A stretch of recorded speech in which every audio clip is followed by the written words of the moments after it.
ஜோதிட நண்பர்களுக்கும் ஜோதிட ஆர்வலர்களுக்கும் இந்த குழுவில் பயணிக்கக்கூடிய ஜோதிடர்கள் அனைவருக்கும் தொழில் பதவி கர்மா இந்த வகுப்பை நல்ல கான்செப்ட், சரியான கான்செப்ட்ல கொடுத்திருக்கிறாரு. எப்பேற்பட்ட ஜாதகமாக இருந்தாலும் ஒரு மனிதனுக்கு ஜீவனம் ரொம்ப முக்கியம். பணம் இல்லைன்னா வாழ்க்கை இல்லை. இந்த பணம் எப்படி ஒரு மனிதனுக்கு வரும்? தொழில் பண்ணும் போது வரும், உழைக்கும் போது வரும். அதாவது உழைச்சால் வாழ்க்கையில் முன்னுக்கு வரலாம் என்பது ஒரு உழைப்பால் வர்றவர்கள் முன்னுக்கு வரலாம் என்பது ஒரு வகையாக இருந்தாலும், அந்த உழைப்பினுடைய நுட்பம் தெரிந்தால் மட்டும்தான் ஒரு மனிதனுடைய வாழ்க்கையில பணம் வரும்.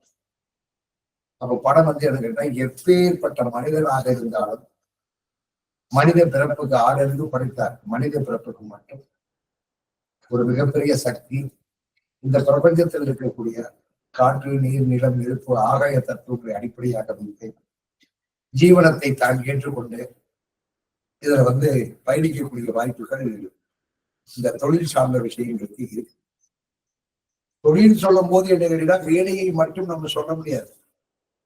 அந்த வேலையை செய்யறதுல பாத்தீங்கன்னா ஒரு பல ரகங்கள் உண்டு. அதுல புத்திசாலித்தனத்தோடு யார் ஒருவர் தன்னுடைய பயணத்தை பயணிக்கிறாரோ அவர் அந்த தொழிலில் சிறந்து விளங்குவார். உழைத்தால் பாத்தீங்கன்னா உழைத்தால் முன்னேறலாம். அதாவது உழைத்தால் முன்னேறலாம். வள்ளுவர் ஒரு கவியில சொல்லியிருப்பார். அதாவது செய்யும் தொழிலே தெய்வம், அதில் திறமைதான் செல்வம். இது ஒரு பாட்டுல சொன்னாலும், நம்ம செய்யக்கூடிய தொழில் நமக்கு தெய்வமாக இருந்தாலும் அது என்கிட்ட நம்முடைய வாழ்வாதாரத்தை கொண்டு போகும், குழந்தை குட்டிகளை காப்பாற்றும், வாகன வாகனத்துக்கு எல்லாம் பயன்படும். நம்ம ஒரு தொழிலை தெய்வமாக நினைத்தான். செல்வம் என்பது தான் தன்னை காட்டிலும் தன்னுடைய உயர்வை காட்டிலும் பணத்தை என்ன சேமிக்கக்கூடியதுதான் செல்வம். செல்வம் எப்ப வரும்? நம்ம திறமை நம்ம செய்யக்கூடிய தொழில இருக்கக்கூடிய திறமை, ஏற்று நடத்தக்கூடிய திறமை. இப்போ ஒரு ஊருக்கு போலாம். நம்ம ஒரு ஊருக்கு போகும்போதே நம்ம ஒரு கெஸ்ட் வர்றாங்க, அவங்க சாப்பிடணும்னு விருப்பப்படுறாங்கன்னு. அந்த ஊர்ல பல ஹோட்டல்கள் இருக்கும். ஆனா ஒரு ஹோட்டல் மட்டும் நீங்க அவங்க ஞாபகத்துக்கு போற அந்த ஹோட்டலுக்கு கூட்டிட்டு போய் சாப்பாடு போயிடும். ஒரு ஜவுளி கடை, ஜவுளி எடுக்க போகணும், துணி எடுக்க போகணும் அப்படின்னா அந்த துணி எடுக்கக்கூடிய கடைகள்ல பாத்தீங்கன்னா ஒரு குறிப்பிட்ட கடைகள் ஞாபகத்துக்கு. அது மாதிரி நகைக்கடை, எந்த ஒரு விஷயமாக இருந்தாலும் இல்ல அஸ்ட்ராலஜி பாக்குறாங்க. இப்ப இன்னைக்கெல்லாம் பாத்தீங்கன்னா மக்கள் என்ன பண்றாங்க, முதல்ல மாதிரில யாரும் தேடி போனது எல்லாம் கிடையாது. இன்னைக்கு மக்கள் ஒருத்தர் நாடி போயிருந்து பொறுமையா உட்கார்ந்து பாக்குற அளவுக்கு இன்னைக்கு எல்லாம் விஞ்ஞான வளர்ச்சி ஜாஸ்தியாகி போச்சு. கையளவு இந்த செல்போன்ல இந்த மீடியாவில எல்லாத்தையும் பார்க்கக்கூடிய கணக்கு வந்துருச்சு. இந்த தொழில கணக்குன்னு கேட்டீங்கன்னா வள்ளுவர் சொல்லக்கூடிய கணக்குகள்ல தெய்வத்தால் ஆகாத நிலம் முயற்சி தன் மெய்வருத்த கூறுகள். என்ன தரும்? தன் மெய்வருத்த கூறுகள். முயற்சி இருந்தால் வாழ்க்கையில முன்னுக்கு வரலாம் அப்படின்ற ஒரு விஷயம் இருந்தாலும் முயற்சி எடுத்தால் கூலிதான் தருமை உடைய செல்வம் சேராது. அப்ப முயற்சியோடு நுணுக்க வேண்டும், திறமை வேண்டும். அப்ப திறமை ஒரு மனிதனுடைய ஜாதகத்துல கண்டிப்பாக இருக்கும். நிச்சயமாக இந்த உலகத்தில் பிறக்கப்பட்ட அனைவருமே காற்றை வைத்தோம், காற்றினுடைய பஞ்சபூதங்களை வைத்தோம், அல்லது அக்னியை வைத்தோம், அல்லது நீரை வைத்தோம், அல்லது நிலத்தத்துவத்தை வைத்தோம். எங்க சுத்தி வந்தாலும் நம்ம செய்யக்கூடிய தொழில், நம்ம பார்க்கக்கூடிய தொழில் ஒரு தனிப்பட்ட மனிதன் பாத்தீங்கன்னா புதுசா அவனா உருவாக்கவே முடியாது. நம்ம பிரபஞ்சத்தினுடைய கூட்டோடு தான் இருக்கணும். அப்ப ஜோதிட தொழில் என்ன தொழில்? இதுல என்ன பிரபஞ்சம் அடங்கி இருக்குது அப்படின்னு கேட்டீங்கன்னா இது ஒரு வழிகாட்டு. அப்ப ஒரு மனிதன் எந்த வகையில் பிறப்பினுடைய கணக்கை, சில பேர் பாத்தீங்கன்னா எம்காம் பிகாம் அந்த அளவுக்கு பெரிய நீளமா ஒரு 3 வரிக்கு டிகிரி போட்டு அந்த டிகிரி போட்டு வச்சிருக்கிறவங்க ஏதாவது ஒரு தொழில் பண்ணி வருமானம் பண்ணுவாங்கன்னு கேட்டீங்கன்னா கிடைக்காது. நல்லா படிச்சிருப்பான், மார்க் வாங்கியிருப்பான், அந்த குழந்தைகளுக்கு நீட்ல ஃபெயில் ஆகி போயிடும், டாக்டர் சீட்டு கிடைக்காது, காசே பணமே இருக்காது. ஒரு பெரிய ஐஏஎஸ் அதிகாரியாகவோ அல்லது ஒரு தலைமை பொறுப்பு ஏற்று நடக்கக்கூடிய கணக்குகளோ அல்லது ஒரு தொழில் அதிபராகவோ மாறிவதற்கான வாய்ப்புகள் தான் இருக்கு. சில பேர் சாகர வரைக்குமே கூட அவர் ஆசைப்பட்ட ஒரு டிவிஎஸ் குட்டியோ ஒரு ஸ்கூட்டியோ வாங்க முடியாமையே அது ஒரு பெரிய கனவாவே வாழ்க்கையில போனது உண்டு. இதெல்லாம் ஏன் எல்லாருமே உழைக்கிறாங்க. இப்போ ஒரு நிறுவனம் இருக்குது. நிறுவனத்துல வந்து பாத்தீங்கன்னா ஒரு 100-150 பேர் வேலை செய்யறாங்க. 150 பேருக்கு ஒரே சம்பளம் தான், ஒரே நேரம் தான். ஆனா 150 பேருடைய வாழ்க்கை ஒரே மாதிரி இருக்காங்க. இல்லை, நல்லா படிச்சிருக்கிறான், வேலை கிடைக்கிறான். படிக்காம இருக்கிறான், ரெக்கமெண்ட் போடுறான். இப்படி இன்னைக்கு வந்து பாத்தீங்கன்னா ஒவ்வொரு விஷயத்திலையும் ஒவ்வொரு மனிதனுடைய வாழ்க்கையிலையும் வந்து பாத்தீங்கன்னா ஜீவனம் என்பது ஒரு முக்கியமான அது சொல்லக்கூடிய விஷயம். ஒவ்வொரு மனிதனுடைய வருமானம் வாழ்க்கை என்பது நம்ம முன்னோர்கள் போட்டு வைத்திருக்கக்கூடிய புண்ணியத்தினுடைய வெளிப்பாடுதான் நம்மளுடைய இந்த தொழில் செய்யக்கூடிய கர்மாவுடைய கணக்கு. சில பேர் சொல்லுவாங்க, அந்த ஒரு 10 வருஷம் அந்த தொழில் பண்ணப்பா, அதுக்கப்புறம் அது முடிஞ்சு அங்கே போனேன், அந்த தொழில் பண்ணேன், இது போய் இங்கே தொழில் பண்ணேன், இதை போய் இங்கே தொழில் பண்ணேன்னு சொல்லிட்டு இருப்பான். ஆனால் தொழிலை என்னன்னு கேட்டீங்கன்னா, ஒரு மனிதனுடைய வாழ்க்கையில் 12 ராசி மண்டலங்களில் லக்கண பாவகம் 3ஆம் பாவகம், இந்த பாவகங்கள்ல 1, 2, 3, 4, 5, 6, 7, 8, 9, 10, 11, 12 பாவகங்கள்ல இறைவன் இந்த மனித உயிர்களுக்கு 2ஆம் பாவகத்தையும் 10ஆம் பாவகத்தையும் குடும்பஸ்தானத்தையும் 10ஆம் பாவகத்தையும் திருத்திக் கொள்வதற்கு, சமம் செய்வதற்கு, யோசிப்பதற்கு எல்லா ஒரு விதமான விஷயத்தையும் இறைவன் கொடுத்துள்ளார். 2ஆம் பாவகத்தையும் 10ஆம் பாவகத்தையும் ஒரு தனி மனிதன் லக்கண பாவகத்தை கொண்டு பண்ண முடியாது, அது பிறவியினுடைய கர்மா. 3ஆம் இடம் என்பது வீரிய ஸ்தானம், அது பிறவியினுடைய கர்மா. 4ஆம் இடம் சுகஸ்தானம், அது பிறவியினுடைய கர்மா. 5, 6, 7, 8, 9, 11, 12 எல்லாமே பிறவியினுடைய கர்மா. தாய் தகப்பன் முன்னோர்கள் செய்திருக்கூடிய பிறவியினுடைய கர்மா வந்து பாத்தீங்கன்னா 2, 10 இந்த 2 இடங்கள் மட்டும் பிறந்த ஒரு தனி மனிதனுடைய வாழ்க்கையை சமம் செய்து சீர்கொண்டு அதை சரி செய்து கொள்வதற்கு உண்டான சூழ்நிலைகளை இறைவன் இந்த நம்முடைய உயிருக்கு இயற்கையாவே கொடுத்துருக்கார். இன்ன லக்னம் என்பது இன்ன தாய் தகப்பனுக்கு தான் பிறக்கணும், இவனோட கூட பிறந்த இப்படித்தான் இருக்கணும், இவனுக்கு கணவனோ மனைவியோ இவங்கதான் அப்படிங்கிற குழந்தைகள் அமையணும், இவனுடைய அமைப்பு இப்படித்தான் போகணும்ன்ற ஒரு விஷயத்தை லக்கண பாவகத்தை வைத்து ஒவ்வொரு 12 பாவகத்துக்கு சொல்லப்பட்டாலும் இந்த 2ஆம் இடத்துக்கு மட்டும் 10ஆம் இடத்துக்கு மட்டும் என்ன கொடுத்துருப்பாரு அப்படின்னு சொல்லி கேட்டா, 2ஆம் இடத்துக்கு தனம், வாக்கு, பொருள். இந்த தனம், வாக்கு, குடும்பம் அப்படின்னு சொல்றது என்ன அப்படின்னு சொல்லி கேட்டீங்கன்னா, இந்த 2ஆம் இடத்துல ராகு இருந்தாலும் அவனுக்கு வாக்கு அப்படி இருக்கும் இப்படி இருக்கும். அதெல்லாம் 2 விஷயம். 2 விஷயத்தை மட்டும் இந்த நம்முடைய ஜோதிட சாஸ்திரம் மறைமுகமாக சொல்லுது. இந்த வாக்கு ஸ்தானம் என்று சொல்லக்கூடிய 2ஆம் இடம், வாக்கு எங்கிருந்து வரும்? நம்ம சொல்லக்கூடிய வாக்கு நம்ம உடல் உறுப்புகள்ல எந்த இடத்துல இருந்து வருது சொல்றது பார்க்கலாம். பணம் வந்து பாத்தீங்கன்னா, பணம் எந்த இடத்துல வந்து சம்பாதிக்கணும், பணத்தை சேமிச்சுக்கூடிய இடம் இது முறை என்ன? 10ஆம் இடம்.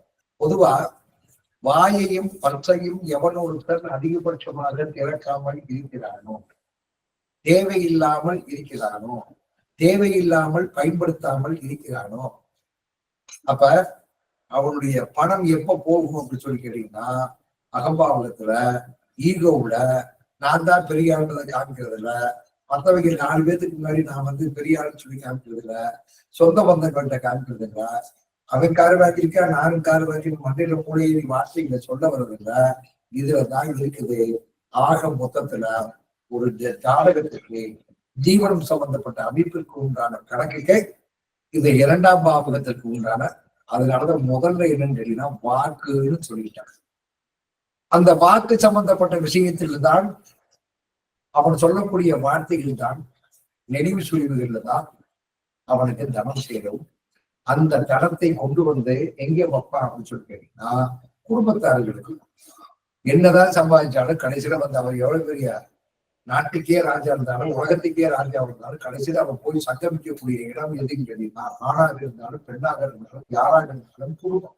2ஆம் பாவகத்தை மாற்றியமைக்கக்கூடிய தன்மையும் 10ஆம் இடம் என்று சொல்லக்கூடிய ஜீவனம் சம்பந்தப்பட்ட விஷயத்தை சொல்லக்கூடிய விஷயங்களுக்கு கணக்கு 2ஆம் பாவகம் 10ஆம் பாவகம் சொல்லப்பட்டாலும், இப்ப நம்ம தொழில் சார்ந்த விஷயங்களுக்கு இந்த 10ஆம் பாவகை வைத்த தொழில் எப்படி பண்ணலாம், எதன் மூலியமாக செய்யலாம், இதனுடைய முறைப்பாடுகள் என்ன, யாராருக்கு எந்தெந்த கிரகங்கள் வந்து பாதிக்கப்பட்டால் தொழில் சார்ந்த விஷயங்கள் சரிவு உண்டு, யாராருக்கு அந்த கிரகத்தினுடைய தன்மைகள் ஒரு மிகப்பெரிய யோகங்களை தரும், எந்தெந்த காலகட்டத்தில் பொதுவாக ஒரு மனிதன் ஜீவனத்தை தொடங்கினால் பாதிப்படையும் என்ற ஒரு கணக்கு நம்ம வச்சுக்கோம். தொழில ஒரு உயர்வது 4 வகையான கணக்கு பதிவாப்பா. தொழில வந்தீங்கன்னா முன்னேற்றம் அடைவது ஒரு 4 வகையான கணக்கு. வேலைக்கு போற கணக்குக்கு தொழிற்சாலத்துக்கு கணக்கே கிடையாது. இன்னைக்கு எல்லாரும் பாத்தீங்கன்னா தொழில் பண்றாங்களான்னு கேட்டீங்கன்னா என்னுடைய கணக்கு படி பார்க்கும் பொழுது இந்த 90களுக்கு பின்னாடி படிச்சவங்க போறவே படிக்கும் போதே என்னன்னு கேட்டீங்கன்னா நல்லா இன்றைய நம்முடைய கல்வி எப்படி இருக்குது. ஒரு 90களுக்கு பின்னாடி படிச்சவங்க போறவே பெரும்பாலும் ஒரு 100 பேர் ஊருக்குள்ள ஒரு 1000 பேர் இருந்தாங்கன்னா அதுல 999 பேரு இன்ஜினியர் தான். அது இன்ஜினியரிங் கணக்குல கிட்டத்தட்ட 80ல இருந்து 90க்குள்ள இன்ஜினியர்னா பெரிய விஷயம். இன்னைக்கு ஊருக்குள்ள எல்லாரையும் பாத்தீங்கன்னா இன்ஜினியர், பிடெக், மெக்கானிக்கல் இன்ஜினியர், அதை படிச்சுக்க, இது படிச்சுக்க, அங்கே படிச்சுக்க, இங்கே படிச்சுக்க. அவன் படிக்க போகும்போதே அவனை பாத்தீங்கன்னா வாழ்க்கையில எப்படி பயன்பாடு பண்ணி வச்சிருக்கிறாங்க அப்படின்னு சொல்லி கேட்டீங்கன்னா வேலை செய்பவனுக்கும் தொழில் செய்பவனுக்கும் அது வேற கணக்கு. அப்ப இவன் படிக்கும் போதே நீ இதை படிச்சுட்டீங்கன்னா கனடா போகலாம், அமெரிக்கா போகலாம், அங்க போகலாம், இங்க போகலாம், டாலர்ல வேலை செய்யலாம், பவுண்ட்ல வேலை செய்யலாம், எல்லாம் செய்யலான்றத அவன் மரத்தை நட்டு வைக்கும் போதே, விதையை நட்டு வைக்கும் போதே ஒரு வேலைக்காரனுக்கு உண்டான தகுதியைத்தான் நம்முடைய கல்வி கொடுக்குது என்பது என்னுடைய கருத்து. முதலாளி ஆகிறது என்பது வேறு. ஒரு செய்யக்கூடிய தொழிலை தான் செய்யக்கூடிய தொழிலை அவன் செருப்பு தைக்கிறவனும், ஒரு டீ கடை வச்சிருக்கிறவனும், ஒரு பொட்டி கடை வச்சிருக்கிறவனும், இல்ல கடலை மிட்டாய் வியாபாரம் பண்றவனோ, இல்ல சந்தைக்கடையில வியாபாரம் பண்றவனோ, இல்ல ஒரு தொழிலாளியோ முதலாளி ஆக்குறவங்களோ உண்டு. ஆனா வாழ்க்கையில் என்னன்னு கேட்டீங்கன்னா அடிப்படையில் காரணத்துல பாத்தீங்கன்னா தொழில் செய்வதற்கு உண்டான தகுதி 4 வகையான தகுதியை நம்முடைய ஜோதிட சாஸ்திரம் மக்களுக்கு பயன்படுத்தும். இந்த 10ஆம் இடத்துக்கு அதிபதி நீச்சமாயி போயிட்டா, 10ஆம் இடத்துக்கு அதிபதி உச்சமாயி போயிட்டா, அவன் ஆட்சி பலன் பட்டிருக்கான், உச்ச பலன் பட்டிருக்கிறான், இவனோட இந்த லக்கணத்திற்கு இந்த சுவர் சேர்ந்திருக்கிறதுனால இந்த ஜாதகர் ஆகா ஓஹோ வேஷன் இருப்பாங்கன்னு சொல்றதெல்லாம் வாய்ப்பே கிடையாது. அதுபோக நம்முடைய ஜோதிட சாஸ்திரத்துல என்ன அப்படின்னு சொல்லி கேட்டீங்கன்னா ஒரு ஜாதகத்துல அவன் என்ன தொழிலை செய்வதற்கு தகுதியானவன் என்பதை இன்று வரை எனக்கு தெரிஞ்சு யாருக்கும் இந்த தொழில் பண்றதுக்கு முன்னாலே இந்த ஜாதகர் தகுதியாக இருக்கார் என்பதை ஜோதிட சாஸ்திரத்தின் மூலியமாக அவருடைய எண்ணங்கள், அவருடைய செயல்பாடுகள், அவருடைய நிலைப்பாடுகளை வைத்து தொழிலை செய்வதற்குண்டான சூழ்நிலைகளை ஜோதிட சாஸ்திரம் உள்ள கொடுக்கலாம். லக்கணத்துக்கு 10ஆம் இடம் 10ஆம் இடத்துக்கு அதிபதி. அதை வச்சுதான் நமக்கு ஜோதிட சாஸ்திரம் தொழிலை நிர்ணயம் செய்கிறது. இப்போ ஒருத்தர் மகர ராசி மண்டலத்துல மேஷ லக்கணமா இருக்கிறார், ரிஷப லக்கணமாவே இருக்கிறார். மேஷ லக்கணமே வைங்க, அவருக்கு 10ஆம் இடத்துக்கு அதிபதி 10லேயே உட்கார்ந்துருக்கிறார். அப்ப நம்ம என்ன சொல்லுவோம், மேஷ லக்கணத்துக்கு 10ஆம் இடம் மகர ராசி மண்டலம். அப்ப என்னன்னு கேட்டீங்கன்னா சனி பகவான் அங்கேயே உட்கார்ந்து இருக்கிறாரு. இவரு 10ஆம் இடத்துக்கு அதிபதி ஆட்சி பலம் பெற்றிருக்கிறதுனால இந்த ஜாதகர் தொழில் சார்ந்த விஷயங்கள்ல ஒரு மிகப்பெரிய முன்னேற்றத்தை அடைவார் என்று சொல்லுவோம். ஆனா அடைவாரான்னு கேட்டீங்கன்னா வாய்ப்பு இல்லை. அது வாய்ப்பு இல்லாத பட்சத்துல நமக்கு இருக்கவே இருக்குது ஆகியது. ஒரு மனிதனுடைய ஜாதகத்துல இன்னைக்கெல்லாம் ஜோதிடர்களை பாத்தீங்கன்னா ஜோதிட சாஸ்திரத்தில் ஒரு சரியான முறைகளை தீர்வு சொல்லாமல் வந்த மக்களை டைவர்ட் பண்றதுக்காக வேண்டி இந்த ராகு கேது, சனி பயிற்சி, செவ்வாய், இந்த 3 கிரகத்தையும் சனி பகவான் 3 பேரு, அது வகுப்புள் பயிற்சி, சனி பயிற்சி, கண்டச்சனி, அர்த்தமச்சனி, அர்த்தாசம சனி, இதை சொல்லி மக்கள் நம்ம பயன்படுத்திக்கலாம். மக்களையும் நம்ம என்ன ஒரு கல்வி காலேஜுக்கு படிக்க போறவனுக்கு எப்படி வேலைக்காரனுக்கு ஒரு மைண்ட செட் பண்ணிக்கிறோமோ அது மாதிரி ஜோதிடர்கள் பல காலகட்டமாக மக்கள் மத்தியில் என்னன்னு சொல்லி கேட்டீங்கன்னா மைண்ட செட் பண்ணியாச்சு. ராகு கேது தோஷம், செவ்வாய் தோஷம், அது போக குறிப்பயிற்சி, சனி பயிற்சி, கண்டச்சனி, அர்த்தமச்சனி, அர்த்தாஷ்டமச்சனி, இதெல்லாம் இருக்கு. அப்ப கண்டச்சனி வரத்தான் செய்யும், அர்த்தமச்சனி வரத்தான் செய்யும், அஷ்டாஷ்டமச்சனி சரியா அவங்களுடைய மன்றத்துல அவங்களுடைய பயணம் செய்யும். அப்ப இந்த பிறப்பினுடைய ஜனன பத்திரிகை என்ன, பிறக்கும் பொழுது ஒரு மனிதனுடைய ஜாதகத்தை வைத்து எந்தெந்த விஷயத்தை நாம் இயற்கையாகவே நாம் எடுத்துக்கொள்ளலாம் என்று சொல்றேன். அந்த ஜாதகனுடைய ஆயுள் பலத்தை முக்கியமாக ஜனன ஜாதகத்தை வைத்து எடுத்துக்கொள்ளலாம். அதற்கடுத்தபடியாக அந்த ஜாதகர் கற்கக்கூடிய கல்வியை வைத்து எடுத்துக்கொள்ளலாம். 3ஆவதாக ஆணாக இருந்தால் தொழிற்சான விஷயமும், பெண்களாக ஆண்களாக இருந்தால் பாத்தீங்கன்னா திருமணம் சம்பந்தப்பட்ட விஷயமும், குழந்தைகள் சம்பந்தப்பட்ட விஷயத்தையும் யாரு நிர்ணயம் பண்றான்னு சொல்லிட்டீங்கன்னா நம்மளுடைய ஊழ்வினை கருமாதான் நிர்ணயம் செய்கிறது. நம்மளுக்கு இன்னைக்கு ஜாதை கேட்க வர பூரா அப்பனோட கூட பிறந்தது எத்தனை பேரு, ஆத்தாவோட கூட பிறந்தது எத்தனை பேரு, ஜோசியரை பரிசோதனை பண்ணி பார்க்கணும். அதுக்கு எல்லா காரணம் என்ன தெரியுமா, அன்னையிலிருந்து கிட்டத்தட்ட ஜோதிடத்தை ஒரு 40 வருஷமாவே துருவகணிதம்னு ஒரு விஷயத்தை எழுதி வச்சுட்டாங்க. மக்களை பண்ணி பண்ணி பண்ணி பண்ணி மேஜிக் வழிதான் பண்ணி பண்ணிட்டு இருக்கிறாங்க. இதை நாம் அந்த ஜோசியர்களை குறை சொல்லவில்லை. எந்த ஒரு விஷயத்தை நாம் சரியாக கையாள தெரியாக விட்டால் அந்த துறையில நம்ம இருக்கவே கூடாது. ஒரு துறையில நம்ம இருக்கவே கூடாது. இப்ப பெரும்பாலும் மகராட்சி மண்டலத்துல சனி பகவான் இருக்க பிறந்தவர்களுக்கு, அவர்கள் எந்த வருஷம் 90ல பிறந்தவங்களா இருந்தாலும் சரி, அதுக்கு முன்னாடி 1960ல பிறந்தவங்களா இருந்தாலும் சரி, யாரா இருந்தாலும் சரி, மகர ராசி மண்டலத்தில் சனி இருக்க பிறந்தவர்கள் நிச்சயமாக அவருடைய வாழ்க்கையில் காலம் முழுவதும் சுயதொழில் பண்ணவே முடியாது. அப்படி சுயதொழில் பண்ணான்னா அவனுக்கு இயற்கையாகவே அவருடைய வாழ்க்கையில, அதாவது அப்ப பாட்டை பூட்டை சேர்த்து வச்சு சொத்தோ இல்ல அடுத்த வச்சிருக்கக்கூடிய பொருளையே வாங்கி தொழிலை பண்ணி நாச்சி பண்ணி இவனும் கெட்டு மற்றவனும் கெட்டு குடிச்சவன் பண்ணிடுவான். யாராவது மகரத்துல சனி இருக்கிறவங்க நல்ல தொழில் பண்ணி பெரிய முன்னேற்றம் அடைந்து ஒரு நிறுவனத்தையோ பேர் சொல்லக்கூடிய அளவுல யாராவது உங்களுக்கு தெரிஞ்சவங்க யாராவது இருக்கிறாங்களா? வாய்ப்பு இல்லை.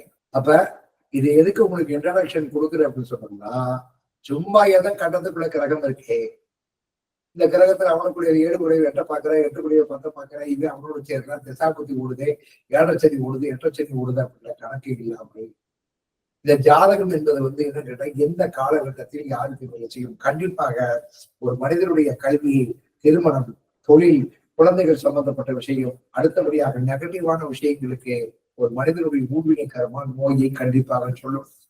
மற்ற வீட்டுல பாத்தீங்கன்னா சில பேர் காலையிலே இருந்துச்சு எனக்கு கருப்பு ட்ரெஸ் போட்டா நல்லா இருக்கும், நம்பர் பயன்படுத்தினா நல்லா இருக்கும், இது உட்காந்து டெய்லி காலையில குரு பகவானோ சனி பகவானோ சூரிய பகவானோ ஒவ்வொருத்தருக்கும் பக்கத்துல உட்காந்துக்கிட்டு இதுக்கு சோத்தத்தின் எதிர்த்து போடா, இந்த வண்டியில போடா, இந்த கலவர போடான்னு எதிர்த்து கிரகங்கள் தான் செய்ய வேண்டிய வேலையை ஒரு குறிப்பிட்ட நேரத்துல யோகம் பண்ணிருக்கிற யோகம் பண்ண போது போயிருவாங்க.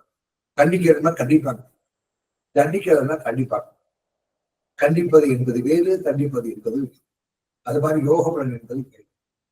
அப்ப நமக்கு கிடைக்கக்கூடிய வாய்ப்பை எவன் ஒருவன் பயன்படுத்தாமல் இருக்கின்றானோ, எப்போ ஒரு மனிதன் இயற்கை இந்த பிரபஞ்சத்தில் படைக்கக்கூடிய, இப்ப ஒண்ணுல தமிழ்நாட்டுல 8 கோடி பேர் இருக்கிறாங்க. இந்த 8 கோடி பேருக்கும் நீர், தண்ணி குடிக்கிறதுக்கு தண்ணி இருக்கு, குளிக்கிறதுக்கு தண்ணி இருக்கு, துணிமணி துவைக்கிறதுக்கு தண்ணி இருக்கு, நம்ம பயன்படுத்துறதுக்கு தண்ணி இயற்கை கொடுக்கும், நம்ம சுவாசிக்கிறதுக்கு காற்று இருக்கு, நம்ம அனைவருக்கும் சாப்பாடு கிடைக்குது. அது ஜப்பான்ல வாங்குறோம், சிங்கப்பூர்ல வாங்குறோம், மலேசியாவில் வாங்குறோம், அது தெரியாது. எல்லாத்துக்குமே உணவு இருக்கு. இன்று நீ சாப்பிடக்கூடிய உணவில் உன்னுடைய பெயர் ஏற்கனவே விதைக்கப்பட்டு அது உயரப்பட்டது என்பதை ஜோதிட சாஸ்திரம் சொல்லுது. அப்ப கிரகங்களுடைய செயல்பாடுகள் இல்லாமல் நான் ஏன் பிறந்தோம், எதுக்காக வேண்டி பிறந்தோம், என்ன காரணத்துக்காக வேண்டி பிறந்தோம், அது தமிழ்நாட்டுல இந்த ஊர்ல இந்த தாய் தகப்பனுக்கு பிறந்தோம். நல்ல கணவனுக்கு நல்ல மனைவி இல்லை, நல்ல மனைவிக்கு நல்ல கணவன், நல்ல பெற்றோர்களுக்கு குழந்தைகள் இல்லை, தாய் தகப்பன் நல்ல தாய் தகப்பனுக்கு நல்ல குழந்தைகள் இல்லை, படிச்சவனுக்கு வேலை இல்லை, படிக்காதவன் முன்னேறி போயிட்டு இருக்கான், வாழ்க்கையில நல்லவன் பூரா அடி வாங்கிக்கிட்டு இருக்கான். என்ன காரணம் அப்படின்னா, அவனவன் ஜோதிடம் என்பது ஒரு 10ஆம் பாவகத்தை வைத்து நாம் செய்யக்கூடிய விஷயத்திற்கு, 10ஆம் பாவகத்திற்கு 2ஆம் பாவகம் எத்தனாம் பாவகம் கொஞ்சம் சொல்லுங்க பார்க்கலாம். 2, 1, 5, 5 தான். அப்புறம் என்ன தெரியுன்னா, இந்த 5ஆம் பாவகம் பலப்பட வேண்டும், 5ஆம் பாவகம் பலப்பட வேண்டும், 5ஆம் பாவகம் பலப்பட வேண்டும் அப்படின்னா, இந்த திரிகோணங்கள் என்று சொல்லக்கூடிய 1, 5, 9 கணக்கிட்டு பார்க்கும்போது இந்த 5ஆம் பாவகம் எங்க பலப்படணும் அப்படின்னு சொல்லி கேட்டா, 10ஆம் பாவகம் பாத்தீங்கன்னா 10ஆம் பாவகத்துக்கு உண்டான கிரகம் அந்த ஜாதகத்தில் பாதிப்படைந்து இருந்தால் அந்த 10க்கு 5ஆம் இடம் என்று சொல்லக்கூடிய குடும்பஸ்தானம் போச்சு நம்ம நக்கறதுக்கு 5 வச்சு பயன்படுத்தக்கூடாது. இப்ப கன்னிலக்கணம் சூரியன் பாத்தீங்கன்னா சூரியன் அவர்பாடு நீங்க இருப்பார். இந்த மகராஜன் கன்னிலக்கணத்துல பிறந்ததுனால அவர் 12ஆம் இடத்துக்கு அதிபதியானதுனால சூரிய பகவான் யார மாறுறாரு, 12ஆம் இடத்துக்கு உண்டான அயன சயன போகத்துக்கு உண்டான அதிபதியாக மாறுகிறார். அப்ப என்ன அப்படின்னு சொல்லி கேட்டீங்கன்னா, நம்ம படிச்சதெல்லாம் கண் துடைப்பு வேலைக்கு தானே ஊட்டிய. இப்ப நம்ம படிக்கக்கூடிய பதவிக்கு உண்டான ஒரு மனிதர் வந்து பாத்தீங்கன்னா, பதவி எல்லாத்துக்குமே கிடைச்சிருக்குமா? கிடைக்கவே கிடையாது. ஒருத்தருக்கு புகழ் கிடைச்சிருமா? தொழில் கிடைக்குமா? கிடைக்கவே கிடையாது. எத்தனையோ பேர் தொழில் பண்றாங்க.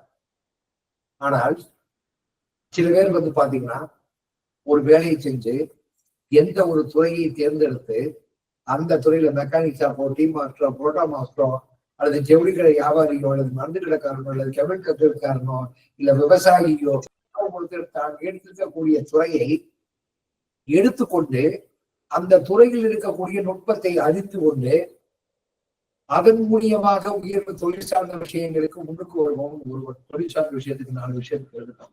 ஒரு மனிதன் எப்பொழுது தொழில் சார்ந்த விஷயத்தில் பணத்தை சம்பாதிக்கிறார், இந்த 4 விஷயத்தை முதல்ல தெரிஞ்சுக்கிட்டு அதுக்கப்புறம் கிரக ரீதியான விஷயங்கள் என்ன பண்றதுன்னு நம்ம பார்க்கலாம். தொழிலில் தடவரவுகள் சம்பந்தப்பட்ட விஷயத்தை யார் செய்வாங்க அப்படின்னு சொல்லி கேட்டீங்கன்னா, ஒரு துறையை, ஒரு தொழிலுக்கு உண்டான துறையை தேர்ந்தெடுத்து அதில் உள்ள அதிகபட்சமான நுட்பத்தை தெரிந்து கொள்பவன் ஒரு முதலாளி ஆகிவிட்டார். இவன் வந்து நல்ல வேலைக்காரன். ஒரு முதலாளி ஆகிறதுக்கு என்ன கேட்டீங்கன்னா, நல்ல வேலைக்காரனாக இருந்தால் மட்டும்தான் முதலாளி ஆக முடியும். இது தியரி.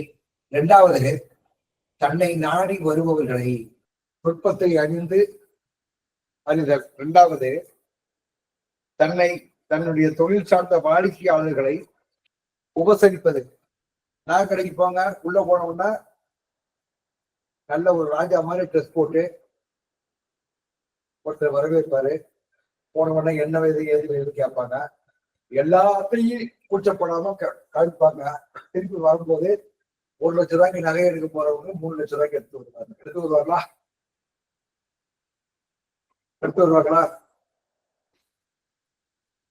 அது மாதிரி வந்து பாத்தீங்கன்னா, ஹோட்டல் கடை, பெரிய பெரிய ஹோட்டல் கடை எல்லாமே அணுகுமுறையை சார்ந்து இருக்கக்கூடிய விஷயங்கள். அதுல வந்து பாத்தீங்கன்னா, மக்கள் வந்து அந்த தொழிலோட ஒன்றி இணைஞ்சிருவாங்க. 3வது, குலத்தொழில். தகப்பன் பாட்டை மூட்டை செஞ்சிருப்பாரு, குலத்தொழில். இந்த குலத்தொழில் மூலியமாக ஒரு முன்னேற்றம் அடைவது ஒரு கணக்கு. அதுபோக ஒரு பொருள் பிராண்ட், நல்ல பொருளை முன்னோர்கள் பிராண்டை வச்சுட்டு போயிருப்பாங்க, உற்பத்தி பண்ணி வச்சு போயிருப்பாங்க. 4வது வந்து பாத்தீங்கன்னா, பிராண்டட்னா வந்து ஒரு நிறுவனத்திற்கு உண்டான பெயர்.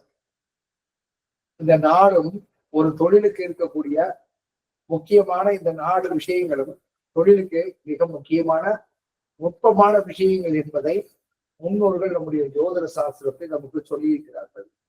அதாவது ஒரு தொழிலை தேர்ந்தெடுத்து அதுல உள்ள இருக்கக்கூடிய நுட்பத்தை அறிதல், தன்னை நாடி வரக்கூடிய வாடிக்கையாளர்களை கவர்வதுன்னா என்னங்கன்னா, அவர்களுக்கு டீ காப்பி கொடுத்து, கூல்ட்ரிங்க்ஸ் கொடுத்து 8 மணி நேரம் 10 மணி நேரம் உட்கார்ந்து பண்ணி அதுக்கு உண்டான தொழில் பண்றது ஒரு ரகம்.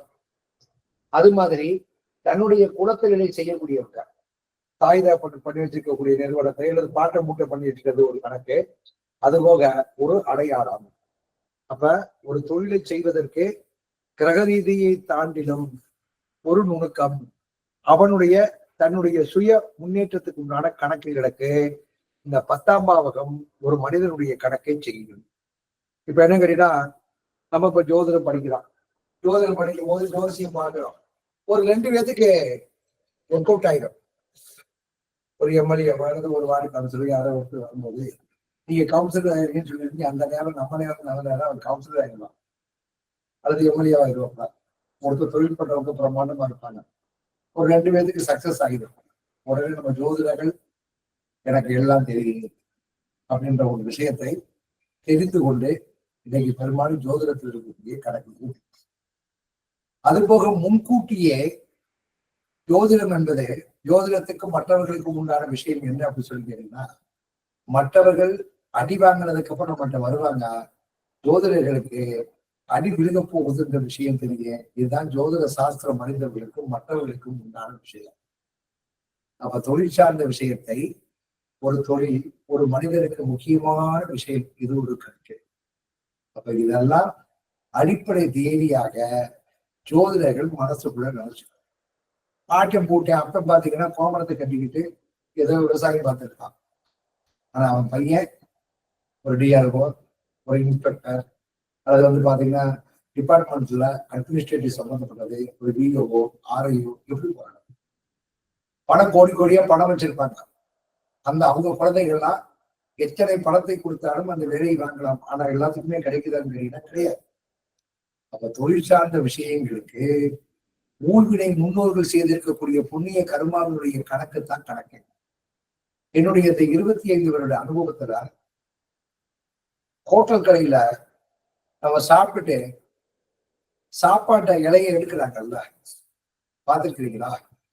சாப்பாடு இலையை நம்ம சாப்பாட்டு இலையை எடுக்கிறாங்கல்ல, சவுல் பண்ற வேற, சாப்பாட்டு இலையை எடுக்கிறவங்க ஒருத்தர் இருப்பாங்க. ஒரு பழைய வீட்டுல வறுமைக்காக இருக்கக்கூடிய ஒரு அம்மாவோ அல்லது ஒரு பெண்மணியோ, இல்லாட்டா பாத்தீங்கன்னா ஒரு எதுக்குமே உபயோகப்பட்ட அளவுல 3 நேரம் சாப்பாட்டுக்காக வேண்டி அந்த இலை எடுக்கிறது இருக்குன்னு பார்த்துக்கிறேன். ஆனால் இப்ப இனிமே நீங்க ஜோதிடம் படிச்சதுக்கு அப்புறம் இந்த மாதிரி இலை எடுக்கிறவங்கள கவனிச்சுட்டே வாங்க. ஒரு 10 வருஷம் 20 வருஷ காலகட்டங்கள்ல அவங்களுடைய சந்ததிகள் அரசாங்க சம்பந்தப்பட்ட உத்தியோகத்தில் கண்டிப்பாக யாரோ ஒருவருக்கு கண்டிப்பாக கிடைக்கும். ஏன்னு கேட்டீங்கன்னா, இவன் மக்களுக்கு செய்யக்கூடிய சேவை, பொதுமக்களுடைய சேவை எவன் ஒருத்தன் செய்கின்றானா அவனுக்கு கிடைக்கும். இதை காட்டுல ஒரு சின்ன உதாரணம் தெளிவா சொல்றாங்க. ஒவ்வொரு தொழிலுக்கும் தர்மம் உண்டு. ஒவ்வொரு தொழிலுக்கும் தர்மம் உண்டு. தொழில் தர்மம் என்று ஒன்று உண்டு. இன்னைக்கு எல்லாம் கலப்படம் கிளப்படம் எல்லாம் சம்பாதிக்கிறதுக்கு எல்லாம் பண்ணாங்க. அதிக சமாச்சாரம். இந்த ஒரு ஹோட்டல் கடையவே வச்சது நான் சொல்றேன்.